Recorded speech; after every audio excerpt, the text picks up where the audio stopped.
Para la clase de hoy, les quería hablar sobre finalizar esta parte de los índices multidimensionales, pero al principio me gustaría preguntarles sobre la tarea.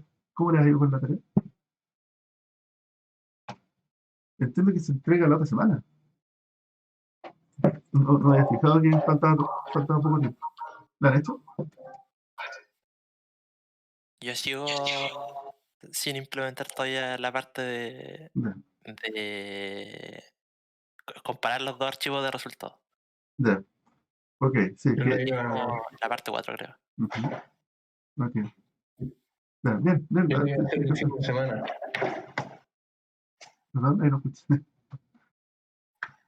Eh, bueno, tienen que hacerla y anoche publiqué en la evaluación, el programa de evaluación, que les va a decir cuántas respuestas buenas y malas. Eso les va a servir para ajustar ese programa. Y la forma de usarlo es que en su programa, en el evaluador, ustedes tienen que escribir Python Terador ejecutar.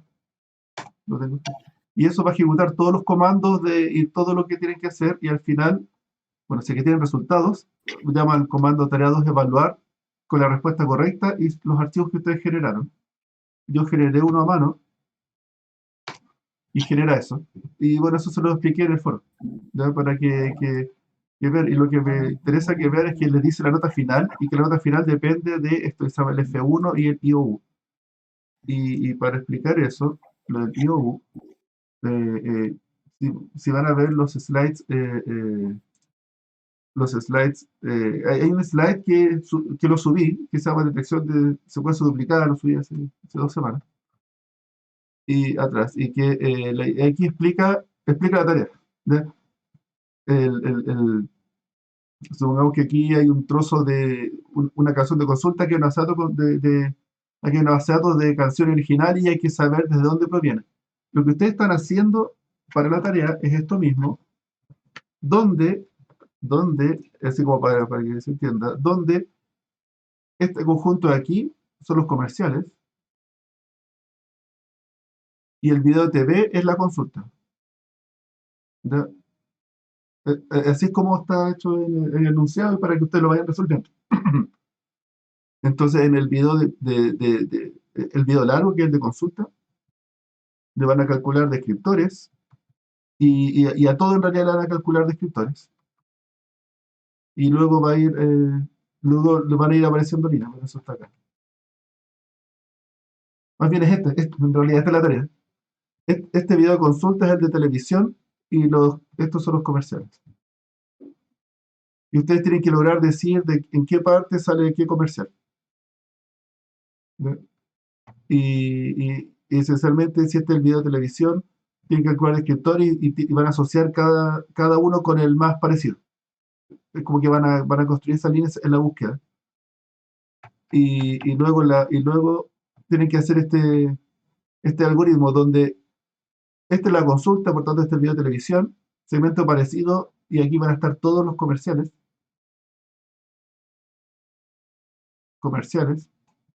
Mira. Y vean que si ustedes van a calcular aquí el tiempo del más parecido.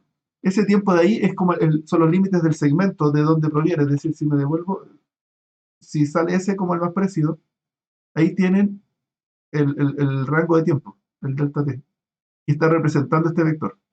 Entonces, cuando dicen este es más parecido a este de aquí, ahí saben ese tiempo, cosa que si es que después el más parecido, el segundo sale, es justo el mismo del lado, dice, "Uy, parece que hay algo parecido". Los vecinos más cercanos van saliendo en secuencia. Esa es la parte que no estoy esa que tienen que implementar. Y tienen que ajustarlo y ahí les doy el dato. Que si es que restan estos números contra este número de acá, les sale un desfase. Más 104. Y en todos los que son del mismo video con el mismo desfase es porque están avanzando al mismo tiempo. Los dos videos. Y dice, aquí tiene que haber una copia, un duplicado. Eso es lo que tienen que hacer. Está como explicado un poco más gráfico. Es que aquí, si quieren más detalles, vean ahí la memoria de Cristóbal Muñoz que presentó el año pasado y que él explicó ahí, ahí se dedicó harto en ese método, pero lo hizo con videos de Naruto. ¿Ya? Y en inglés está ahí. ¿Ya?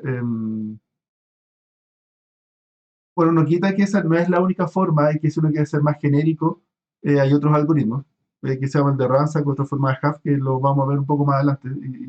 Y esencialmente consiste en que si uno toma el video consulta, el video original, y va viendo dónde caen los vecinos más cercanos, consiste en cómo en ubicar esta recta.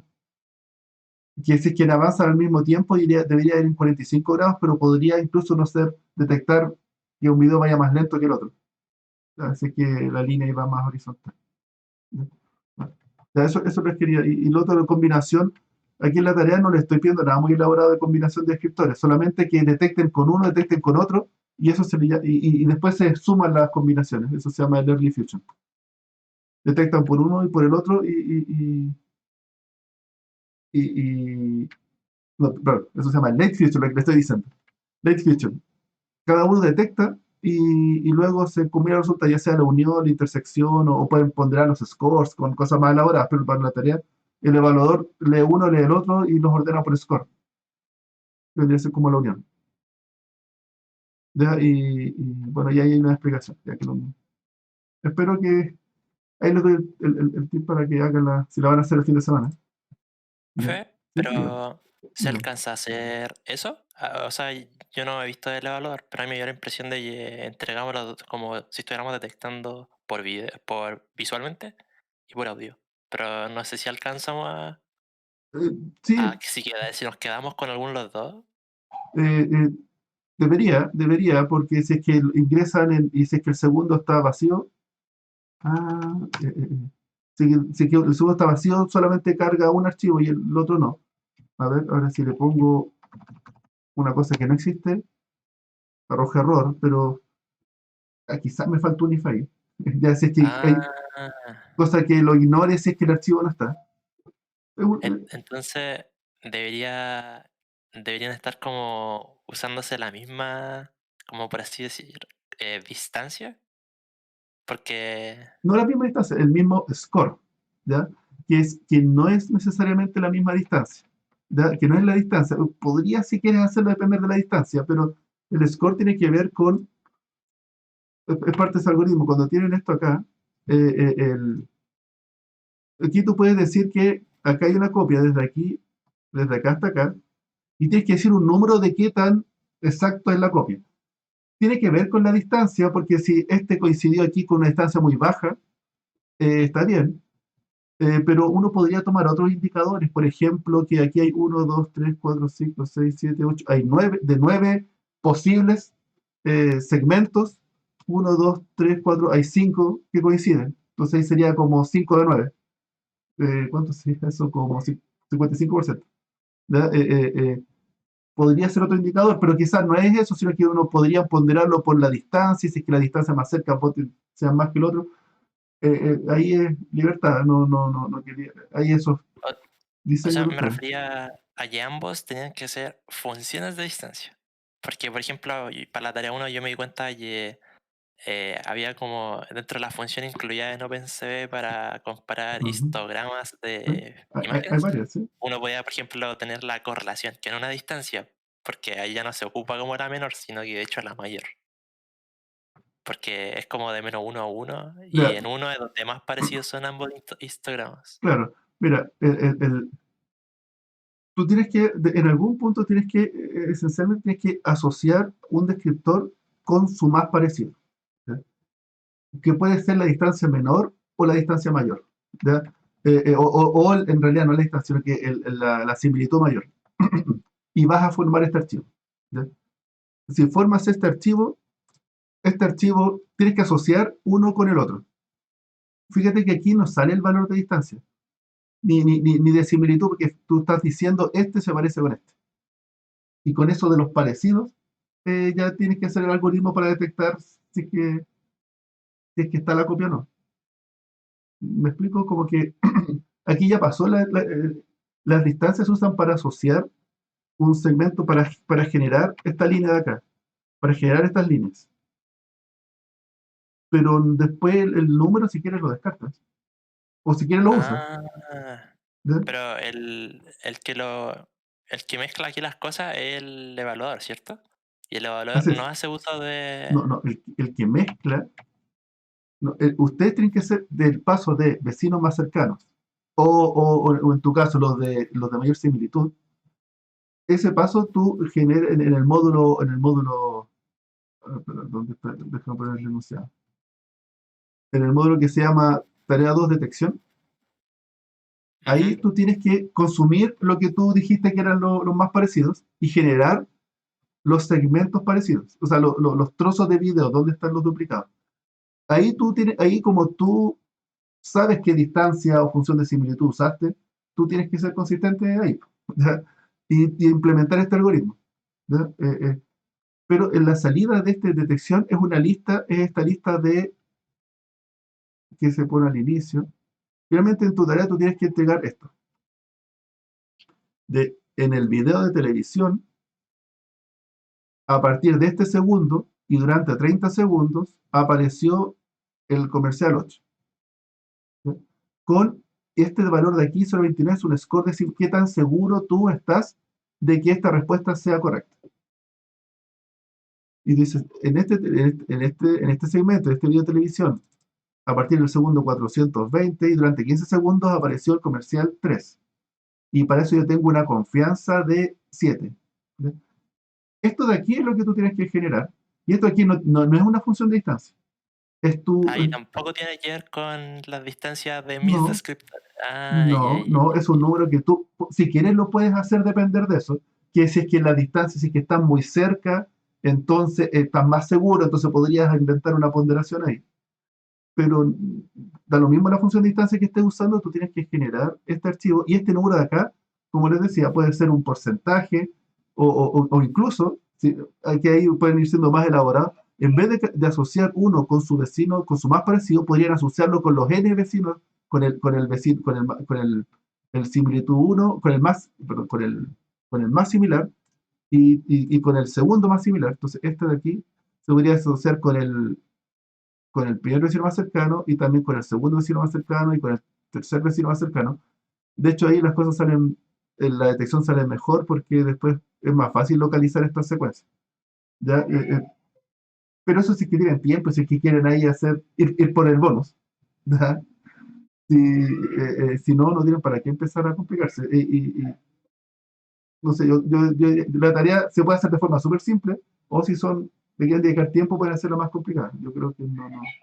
Lo que sí tienen que cumplir es que tienen que generar un score, y luego el evaluador lo que hace es que van a generar uno de estos para las detecciones por audio y otro de estos para las detecciones por video, y el evaluador une los dos y los ordena de mayor a menor por este score, cosa de partir diciendo buena y mala desde el que ustedes están más seguros. Así funcionan los sistemas de búsqueda. Ustedes no dicen aquí hay o no hay, sino que además tienen que decir qué tan seguro, cosa de partir reportando los que ustedes están más seguros y dejar los que ustedes no están muy seguros al final. No sé si. Sí, ahí me quedó ¿Sí? muchísimo más claro. Ya, Gracias. ya, bien. Bien, bueno, la tarea intentaré hacerla, es para la otra semana. Si les costó, después se puede enviar de nuevo. ¿Ya? Pero traten de hacerla porque si la mandan, después va a haber una evaluación, les podemos decir cómo les fue y después la pueden mandar de nuevo. ¿Ya? Pero va a haber una segunda chance, así que no la dejen porque después igual la pueden mejorar. ¿Ya? Eso. ¿Bien? Ok. ¿Alguna pregunta de la tarea? Bueno, si no tienen pregunta de la tarea, entonces quiero ver el contenido de hoy. La clase anterior alcanzamos a hablar sobre Latent Semantic Indexing. No, no, confundí. Local Sensitive Hashing. ¿Ya? El Local Sensitive Hashing es una forma de buscar donde uno crea un índice. Voy a ir al ejemplo. Después ustedes leen eso en las slides que les subí. Eh, donde los vectores se asocian, se agregan a tablas, ¿ya? Y que el vector de consulta se va a también agregar a esas tablas y luego van los vecinos más cercanos son los vectores que coincidieron, hicieron match exacto en varias tablas. Por ejemplo, aquí va a entrar a la tabla número 0010 y va a ir buscando qué otros vectores están ahí, va a salir ese y ningún otro, pero en esta otra tabla van a salir esos tres y este acá también. Y en este van a salir otros más. Bueno, a ver, te busquemos. Y aquí no sale ninguno, parece. ¿No? Y en este van a salir esos tres. Y este de acá. Y luego tienen que buscar cuál es el vecino más cercano, va a ser el que apareció en más tablas. ¿Ya? Estas tablas son proyecciones. Ven como partimos bueno, el vector se convierte es como que se lleva al espacio de dimensión 14 binario, porque es la notación unaria. Y luego ese espacio de dimensión 14, en vez de buscar en el espacio de dimensión 14, que eso sería una distancia y empezar a buscar el más cercano, se hacen proyecciones de menor dimensionalidad. Entonces, ese de 14 se separa en 4 proyecciones de 3 dimensiones. ¿Verdad? Y como que se crean 4 espacios de dimensión 3. Y el de 14 se proyecta 4 veces en 3 espacios distintos de dimensión 3. Y el vecino más cercano, o sea, los vecinos más cercanos de la consulta es en los que están junto con la consulta en la mayor cantidad de proyecciones. Ya, ya, espero que se entienda eso. Y la gracia de esto es que aquí, para buscar el vecino más cercano, no existen funciones de distancia. Ya no hay que calcular ninguna distancia porque lo único que hay que hacer es ver la consulta en qué buckets cae y empezar a intersectar. ¿Ya? La función de distancia se usa implícitamente en la función de hatching, en esta conversión de aquí en las proyecciones. Es como que va la función de distancia. Pero no se compara la función de distancia contra el dataset. ¿Ya? Entonces eso es útil porque si es que uno tiene muchos vectores, en realidad la función de distancia eh, uno no los compara contra todos. Y eventualmente no puede tener. De hecho, estas técnicas de LSH, hay unos libros que están en la referencia al final, promovida por gente de Stanford, y ellos prometen que uno puede buscar en miles de millones de vectores en milisegundos. ¿Ya? Si es que uno logra configurar bien el tema. ¿Ya? Y ahí es donde va la dificultad. Y además esto que les comento de la distancia unaria es súper restrictivo porque tiene que ser número entero. Y como que no era muy útil, esa es la versión locality sensitive hatching clásica. ¿Ya? Y se conocía y no era muy utilizada por esta restricción de que tiene que ser enteros por la notación unaria. Pero después la gente de Stanford apareció con estas funciones de hatching para vectores en el espacio euclidiano cualquiera. ¿Ya? Y es una generalización. La idea es que uno crea varias proyecciones. En realidad aquí la idea es que este Q aparece ahí, este Q aparece ahí, entonces aquí uno sabe, con estas funciones van apareciendo buckets, pero es que eso es como reducirlo a una dimensión. ¿Ya? Es como que esto da una función, y aquí este A, B, A es un vector, es el vector A, que son estos de acá, el B este es un vector random, y el B es un número random, el B es un número random, y la idea es que es que caiga y se asocia a algún lugar de esta dimensión. Y va a caer al azar. Entonces aquí lo estoy poniendo aquí, pero en realidad después se le suma un número random, entonces va a caer en alguna parte. Y después se divide esto es un entero fijo. Y tiene que ver con cuántos buckets hay. ¿Ya? Eso se refiere ahí. Entonces un número muy grande hace que sea súper fino y a veces es mala idea que sea tan fino, pero si es muy chico es muy grueso, si es muy grueso también es mala idea que sea muy grueso. ¿Ya? Porque queremos que se acumulen los vectores cercanos. ¿Ya? Y que la idea es que esta función A y B, para cada vector, esto es un dato, ese es el dato.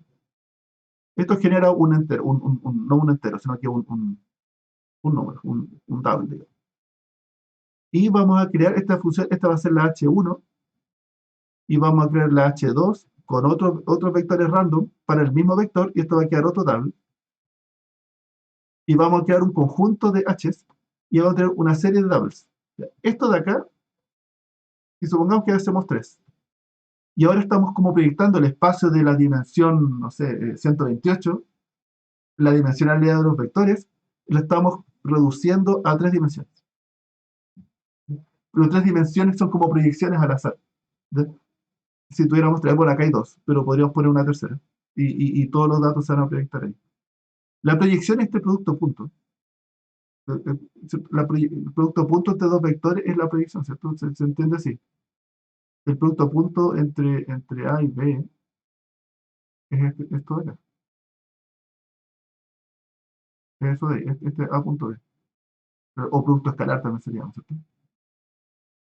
Entonces esto va a dar un número relacionado a, a esta distancia.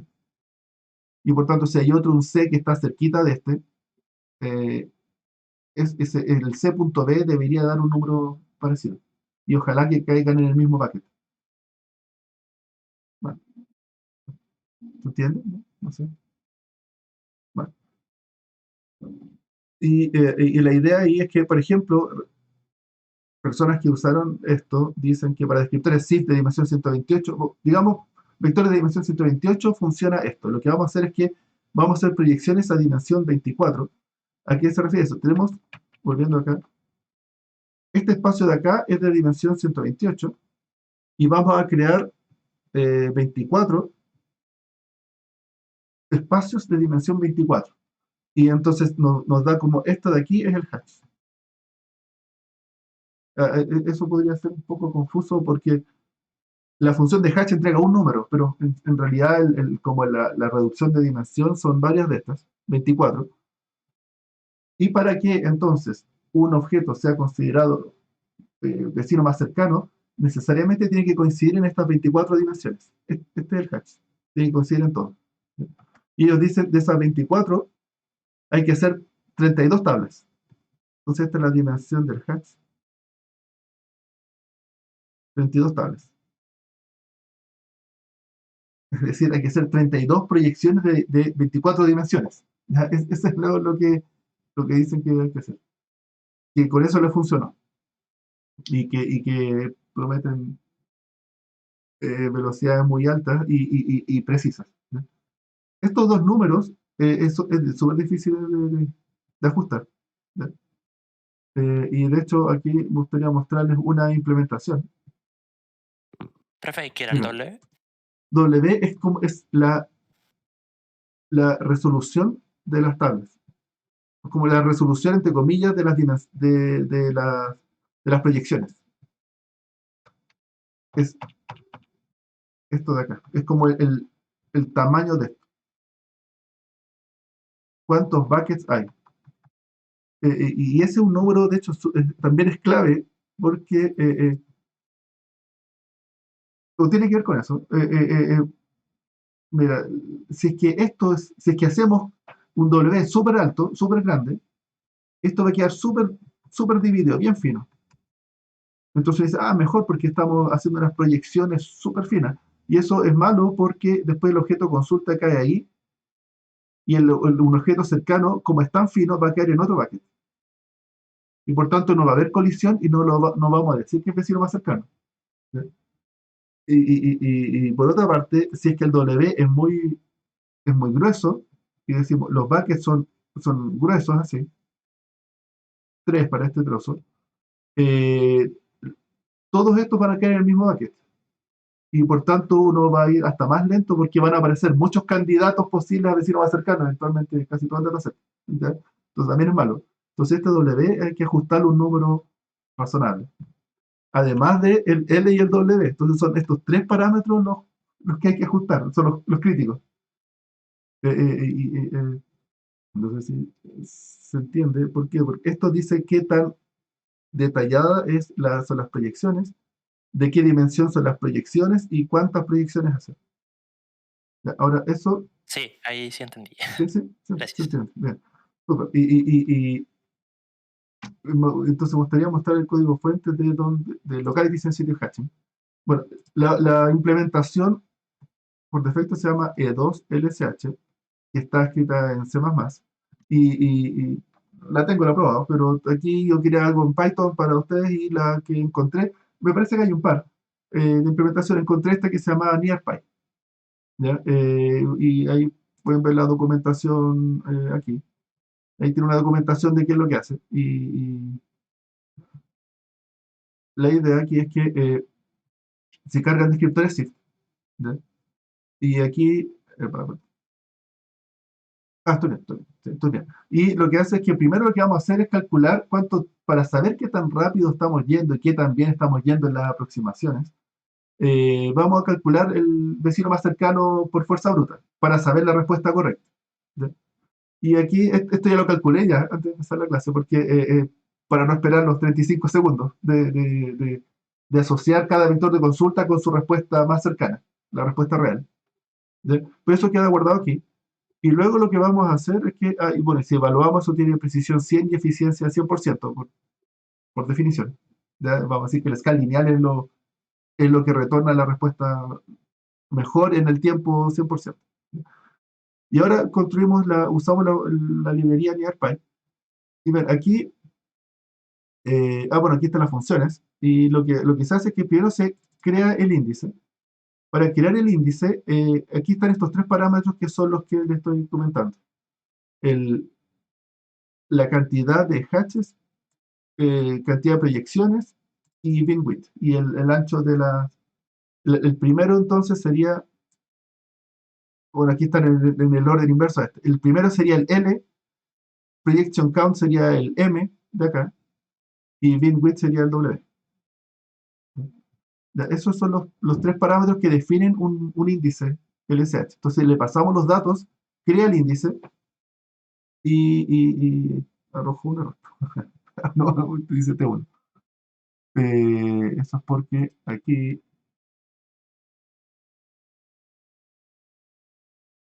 eso es porque el T1. Esto no es. Ya, veamos cuánto se demora. Ya. Eh, entonces ahí crea el índice. ¿Qué es lo que hace el índice? Aquí define NearPy. Vamos a crear las funciones de hatch y hacemos un ciclo para cada uno de los hatches y ahí le decimos cuántas proyecciones son. Ya, eso es lo que va diciendo ahí. Y luego le pasamos, indexa todos estos vectores y aquí están las 24 funciones de hatch. Eh, cantidad de hatches. Ah, ya, lo que dice aquí es que la cantidad de hatches, aquí decimos vamos a hacer 32 veces, y en cada una de ellas, aquí le pasamos como parámetro el prediction count. Claro, aquí le estamos pasando el L, aquí hacemos un ciclo de 1 a L, eso es lo que dice, y le decimos la función de hatch es 24 proyecciones, y aquí tiene distintas funciones para reducir a una dimensión. Y la que le estoy explicando acá se llama así, Random Discretizer Projection, que por aquí la describo. Hay una Random Binary, eh, y en vez de reducir los números, los reduce un bit. Es aún, yo creo que va peor, y que esta va razonable. Y luego le decimos que indexa estos datos con estas 32 hatches de 24 dimensiones. Y ahí los indexa, y luego en la búsqueda lo que hace es que para cada uno calcula su predicción y ve con quiénes hizo colisión. Eso es lo que dice. Dame los vecinos de la consulta y eso va a retornar el ID que tuvo más colisiones en esas 24 predicciones. Bueno, 12 predicciones, dice. Y aquí la búsqueda fue del orden de, se demoró, si antes se demoraba 30 segundos, aquí se demoró 6 segundos. Y retornó un 64% de respuestas iguales a la escala lineal. Entonces, falló, pero igual fue más rápido, ¿no? El tema aquí es que, y aquí les dejé un pequeño código para probar todas las posibles combinaciones de eso, que crea el índice, y aquí la dificultad es que hay que crear, cuando uno crea el índice, ya está definida esto de efectividad versus eficiencia. Es como que está en el índice, es distinto a los árboles que uno podía jugar con ellos cuando va consultando y crear estas curvas. Aquí como que la curva en realidad es una nube de puntos. Y, bueno, se los dejo ahí de ejemplo porque en la tarea 3 van a tener que hacerlo. Pero luego la otra semana hablamos de la tarea 3. Eh, lo que sí decirles es que si comparan este 64 versus 16, es ni comparado sobre los mismos datos, sí, este es el Kaminsky.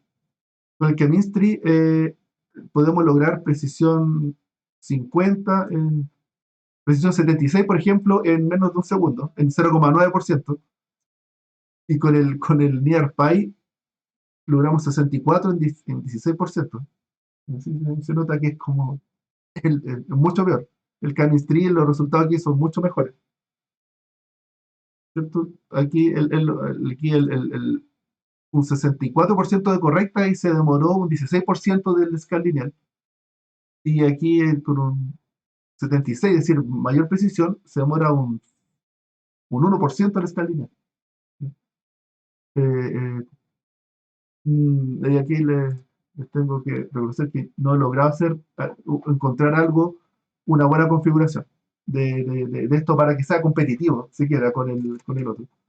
Y, y, y me pasó lo mismo con E2LSH, que les comentaba acá.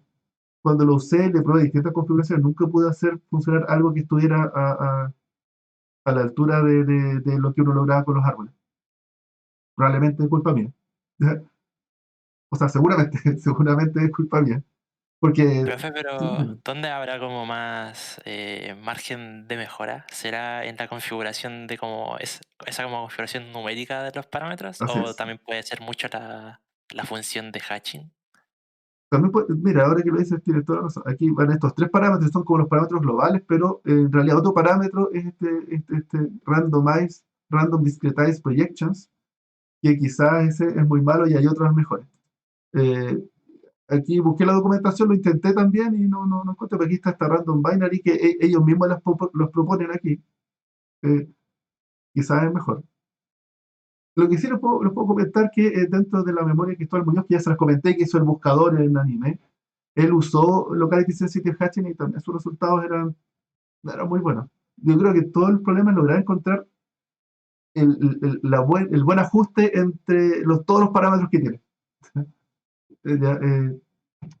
Si ustedes lo lograran sería súper bueno, porque hasta ahora, para mí, Locality, aun cuando prometen, y he estado bueno, en algunas conferencias, hablando con personas y decían que era lo mejor, era imbatible Locality Sensitive Hatching, y nunca logré hacer que funcionara bien. O sea, y todavía no logré hacer que funcione bien con, con unos buenos ajustes. No sé, problema abierto. Si ustedes pueden, sería súper bueno. Bueno, ahí vean cómo va probando todas las posibles combinaciones y ahí van saliendo precisión versus eficiencia de eso. Y después, si vamos viendo aquí, en realidad, todos estos números están súper lejos de los que logra algún árbol. Y son los mismos datos, de hecho, aquí son exactamente los mismos datos. No sé, o quizás la performance, quizás para el volumen de datos que están acá, los árboles son mejores, y quizás cuando llegamos a miles de millones, ahí en realidad sea el nicho del SH. Claro, eso le iba a preguntar porque de repente no hachea y no hay colisiones. Y ahí como que se muere todo. Claro, de hecho aquí, si es que ajusta o no hay colisiones, o hay demasiadas colisiones, ¿ve? Sí, en estos parámetros. Y claro, quizás cuando son miles de millones de vectores, como los árboles finalmente son búsquedas logarítmicas, bajadas en un árbol, cuando son miles de millones, ese logaritmo sigue siendo alto. En cambio, aquí son orden de uno, pero ese orden de uno igual tiene una constante alta, pero quizás a ese punto esa constante es menor que el logaritmo de n. ¿Ve? Eh, pero para probarlo con miles de millones, yo lo intenté probar con datasets grandes, pero al menos creo que tiene que ser. Bueno, nunca pude hacer miles de millones en un único computador. A lo más que he llegado es hasta como decenas de millones de vectores. Y ahí los árboles iban mejor todavía, ¿no? Profe, y una Sí, última duda. El hatching, o sea, como este algoritmo, si no encuentra una colisión, como que ya cero. jodió, no encuentro nada. No Exactamente. hay otra forma de... Exactamente, si lo ajustas muy mal, o sea, si lo ajustas demasiado fino o fallaron, no colisionó suficiente, respuesta vacía, cero, no encontré nada. No hay ni siquiera un candidato. Eh, Claro. eh, así es el algoritmo. Distintos los árboles que uno parte por alguno, entonces igual al principio hay un candidato, puede que sea malo, pero hay algo. Ujú.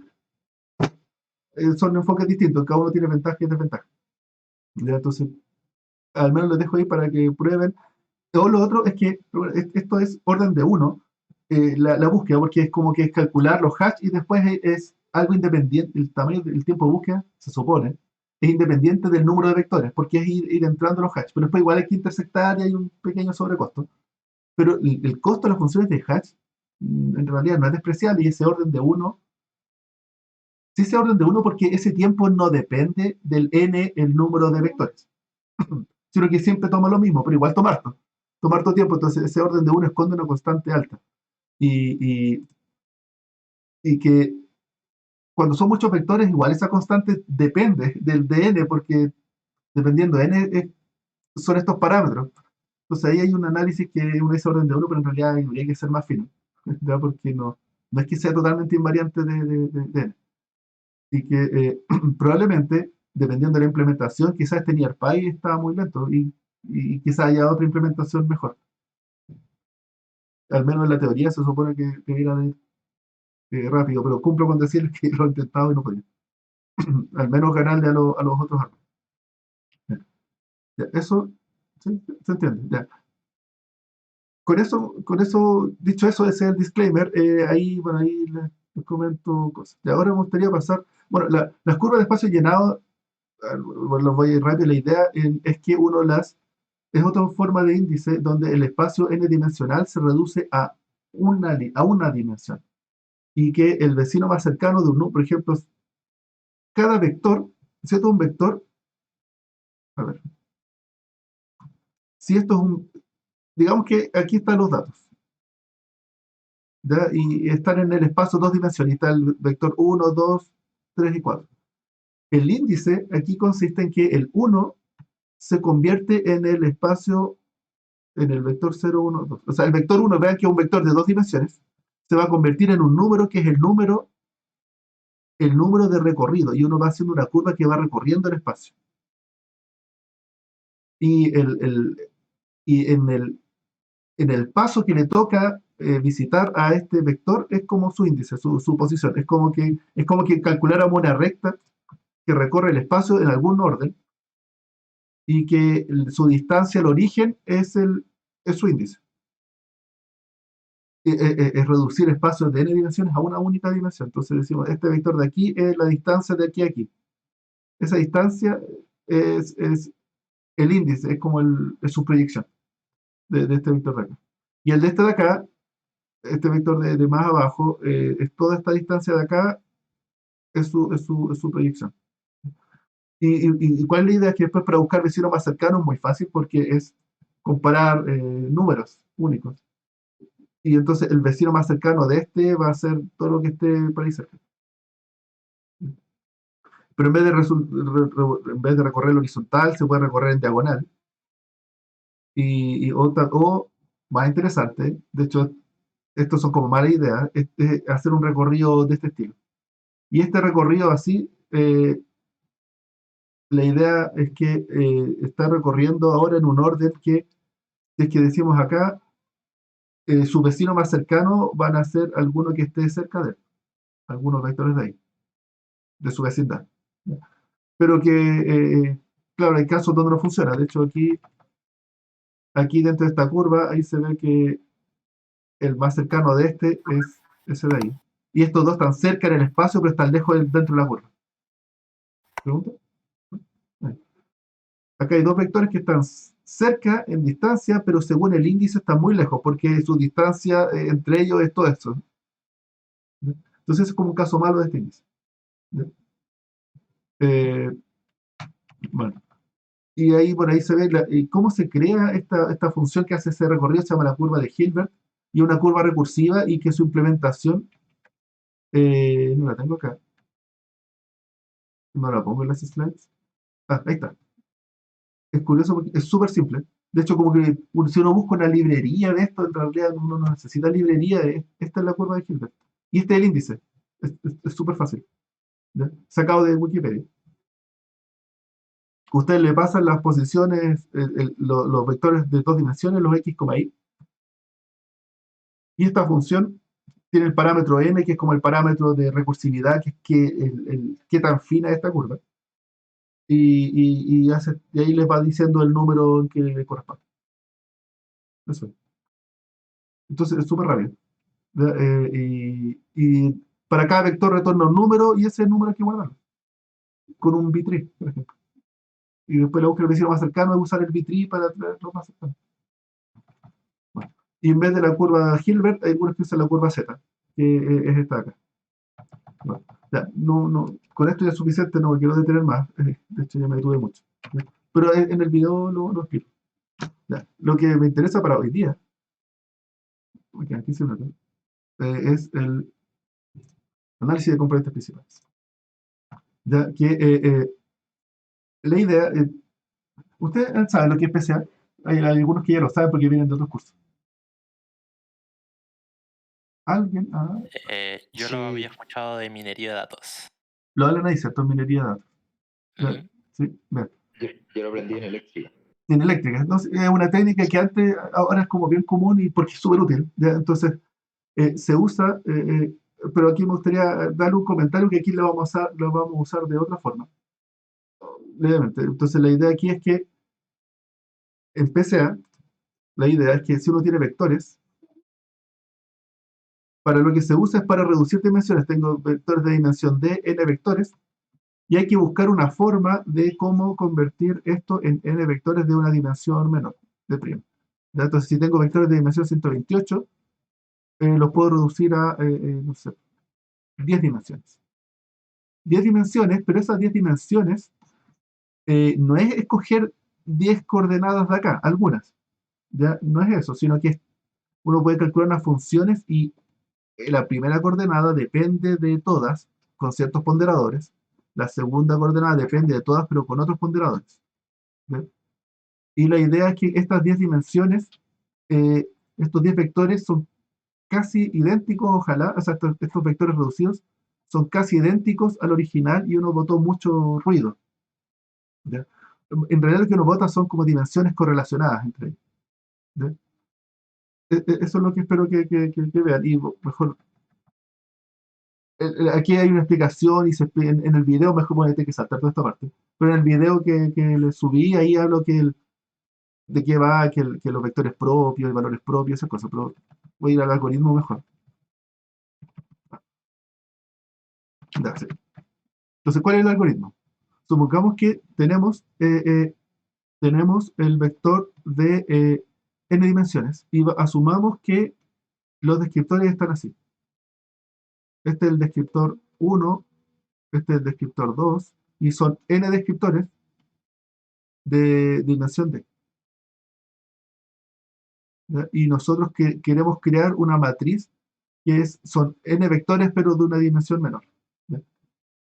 El primer paso que hay que hacer es que hay que centrar los datos. ¿Ya? ¿A qué se refiere con eso? Tenemos que calcular el vector promedio. ¿Ya?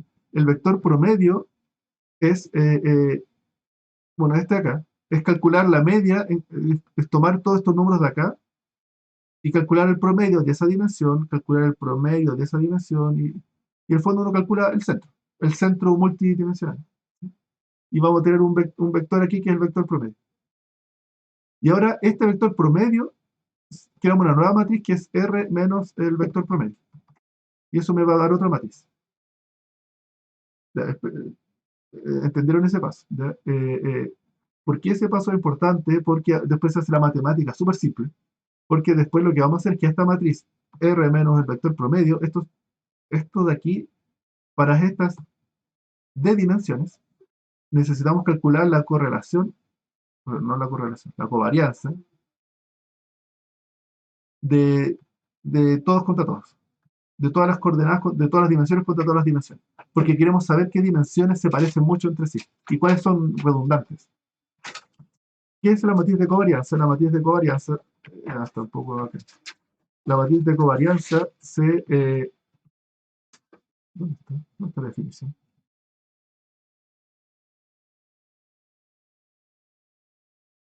¿Dónde está la definición de matriz de covarianza? Se pasó, parece, profe. En el 2, creo que decía. Sí, la matriz de covarianza. Recuerda la matriz de covarianza. Ya, claro, porque aquí digo, es una matriz de D por D, de D por D, donde dice qué tanto se parecen los números. Mira, si volvemos acá, ahora tenemos, supongamos que esto ya le restamos el centro, ¿ya? Entonces aquí voy a tener, si tomamos todos los números de la coordenada, de una coordenada, contra los números de la otra coordenada, vamos a calcular la covarianza entre la coordenada, vamos a calcular la covarianza entre la coordenada 1 y la coordenada 2. Y eso es ir comparando estos números de acá.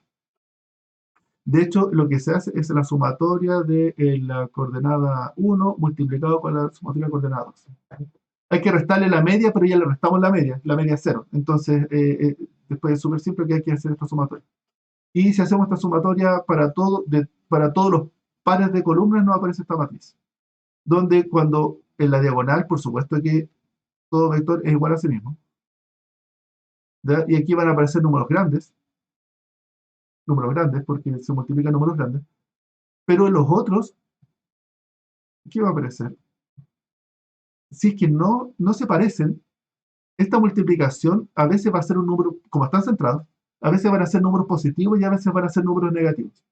Si no hay relación entre ellos, este número debería ser cercano a 0. Debería como que cancelarse los positivos con los negativos, si es que no hay ninguna relación. Entonces debería ser 0 si es que son números total, como que para uno o el otro no son como aleatorios, entre ellos dos. No sé si es aleatorio, pero no están relacionados. En cambio, si es que cuando uno aumenta, si es que cuando uno tiene un número grande, el otro también tiene un número grande, y cuando tiene un número chico, el otro también tiene un número chico, esta sumatoria va a dar un número alto. Ese es como el concepto. Y vamos a ir analizando pares de dimensiones para encontrar las que están correlacionadas. Eh, en el gráfico que hay acá, si aquí hay una nube de puntos, que necesito quiero el dibujo. ¿Dónde está el dibujo? Bueno, aquí. Primero los vectores se quedan centrados y luego lo que queremos es que darnos cuenta que hay cierta relación aquí. Vean que los datos están como correlacionados. Están correlacionados. Hay correlación, ¿por qué? Porque cuando aumenta uno, el otro aumenta también. ¿Ven? Y perdón.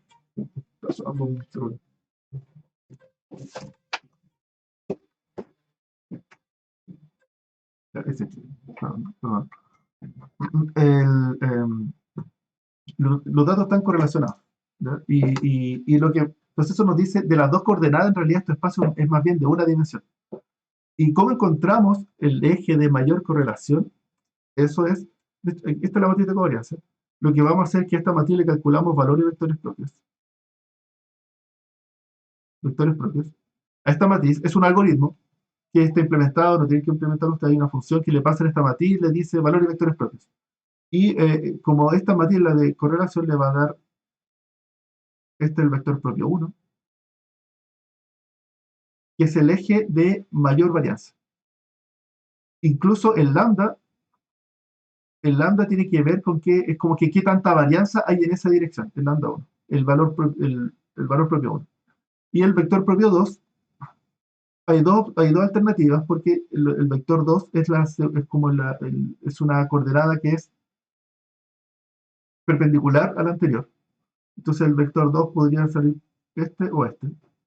Y también el lambda 2 nos va a decir como qué tanta varianza hay en esa otra coordenada. Y el algoritmo de PCA lo que dice, por ejemplo, que dice para este ejemplo, el lambda 1 es esto, y el lambda 2 es esto, y esta es la dirección 1 y la dirección 2. ¿Ya? Nos permite analizar la matriz de covarianza, el algoritmo de valor y vectores propios. Y nos dice que en esta dirección es como que hay toda esta varianza. Y en esta otra dirección hay toda esta otra varianza. Y aquí viene un concepto súper interesante, porque nos va a salir de nuevo. Mientras mayor varianza, es como que hay más información. Es útil. ¿Ya? Cuando uno tiene un número y tiene varianza muy chica, es como que los números son muy parecidos y uno dice como que son datos poco interesantes.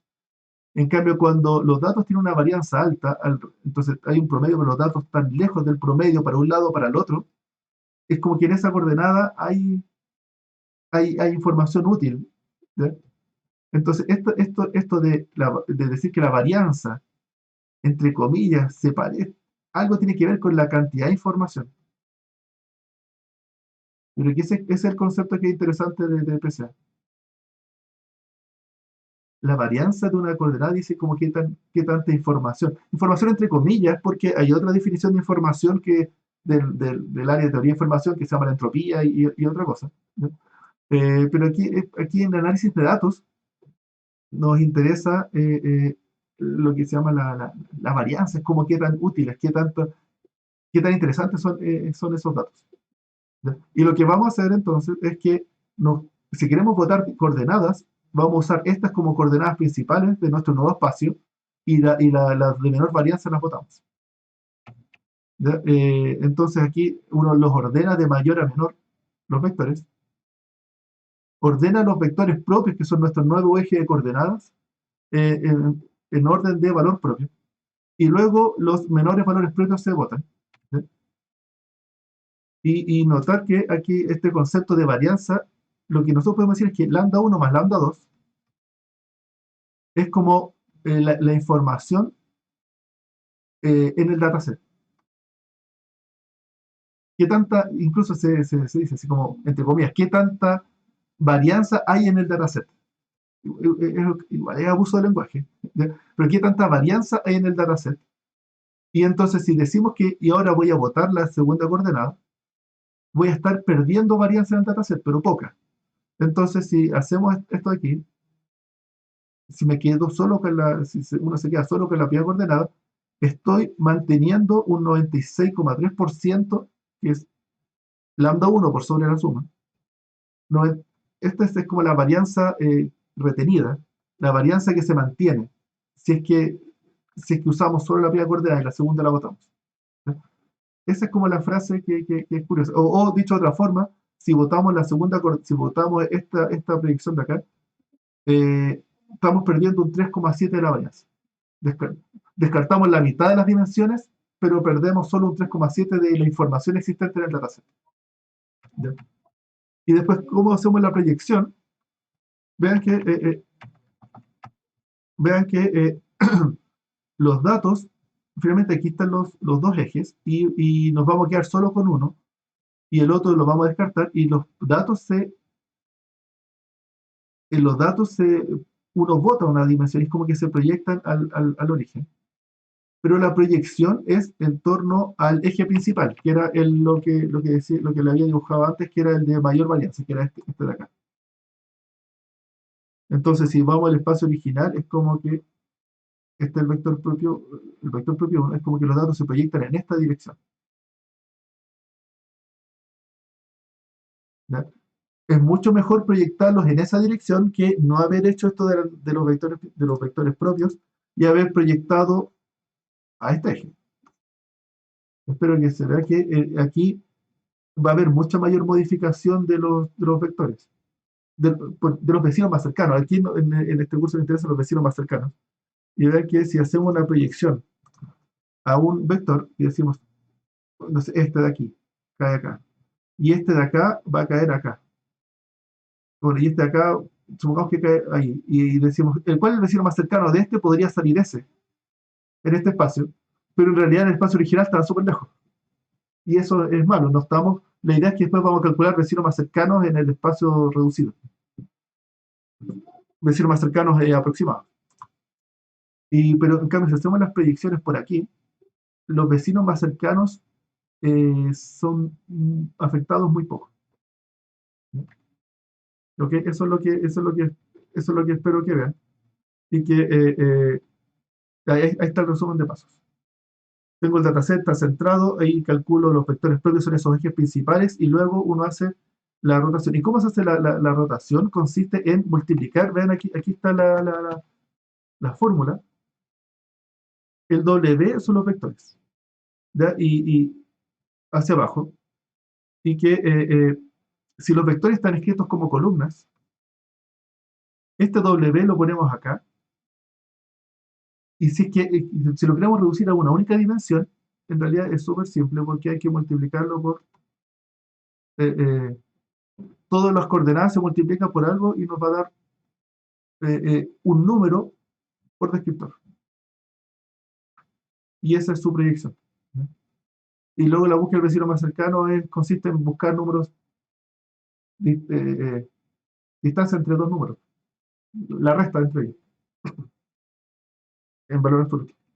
En valor absoluto. Ya, espero que hayan visto eso y que si no me entendieron, les dejé un código fuente aquí de PCA donde hace este paso.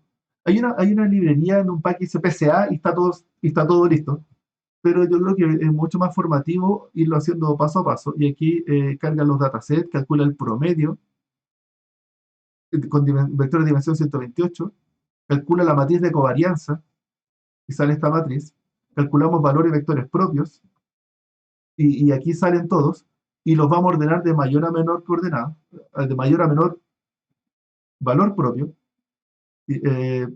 porque ahí es donde hay mayor varianza. Y luego de aquí nos quedamos con las primeras dimensiones y las otras las botamos. ¿Ya? Y incluso podemos ir viendo con esta suma de cuánto suman los vectores propios que estoy seleccionando versus el total. Y podemos tener un gráfico acá que dice como la varianza retenida en función de hasta qué dimensión proyecto. ¿Ya? Y se hace la proyección. Y luego que se hace la proyección, y ahí se reducen los datos. Y luego que se hacen eso, en el ejemplo 6.5, se hace eso y calcula los vecinos más cercanos en el espacio reducido. ¿Ya? Y van a ver que las búsquedas son como búsquedas aproximadas. ¿Ya? Y en la tarea 3 van a ver qué tan buenas o malas son. ¿Ya? Eso es lo que les quiero decir. ¿Ya? ¿Alguna pregunta?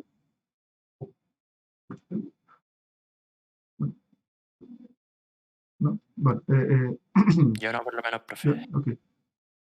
Vean, PCA es reducir dimensión y nosotros calculamos vectores, vecinos más cercanos al espacio reducido, es como una búsqueda aproximada en el espacio original. ¿Ya?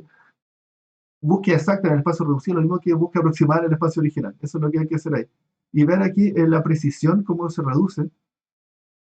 Es curioso, estos son los mismos vectores que usé con el SH y con los árboles, son los mismos vectores.